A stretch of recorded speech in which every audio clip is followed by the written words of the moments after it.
Let's take a look at replacing an ignition coil on this 2001 Dodge Intrepid 2.7 liter engine. Now we've got the firing order here being 1, 3, 5, 2, 4, and 6 on the other side of the engine. So we're going to replace this one right here, and you'll see it's pretty straightforward. We've got our electrical connection on the top here. I'm going to pinch the tab and slide it back out of the way. And then I've got 2 bolts with an 8mm head that I need to remove. While I'm in there, I'm also going to go ahead and replace the spark plug.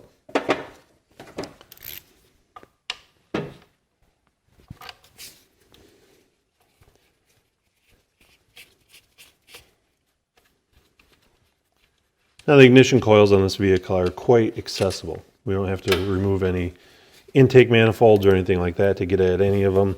And you'll see these 2 bolts come out with relative ease. So I'll quickly remove the ignition coil here. I'm going to take my spark plug socket,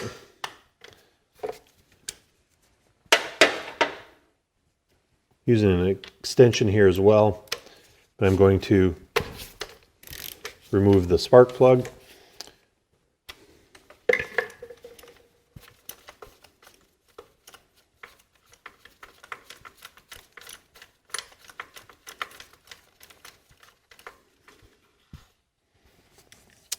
And the spark plug didn't come up out of there, so I'm going to have to grab a magnet and pull that up. But you'll look at the old coil here. Now the boot looks relatively clean. If there's a bunch of oil and contamination down inside the cylinder there, we would want to make sure to correct any of those leaks before putting this back together. So we don't need to worry about contamination or valve cover issues at this point. So let me grab my magnet.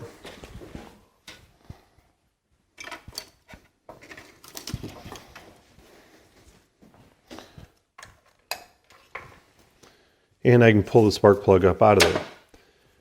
Now again, looks pretty clean up here. There's no oil leaking down into it.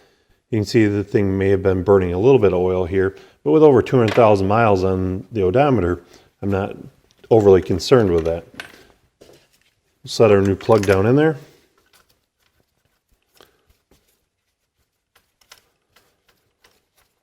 I'm going to go ahead and start it by hand here.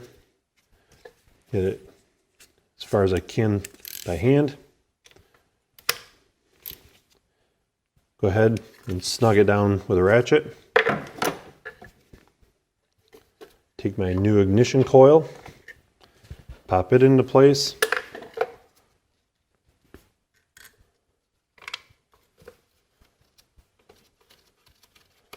Now I'll install the 2 bolts. And get them started by hand here.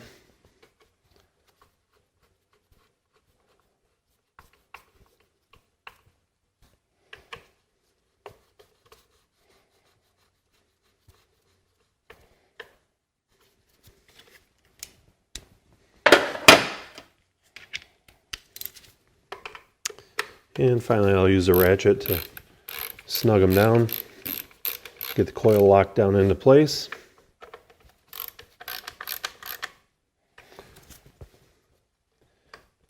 Plug in my electrical connector, and the job is nearly complete. We want to make sure if there are any trouble codes set by the previously faulty ignition coil, we want to go in and clear those out. Start the car up, make sure it's running perfectly fine on all 6 cylinders again. But hopefully now you see just how straightforward it is to replace the ignition coil on this 2.7 liter Dodge Intrepid engine.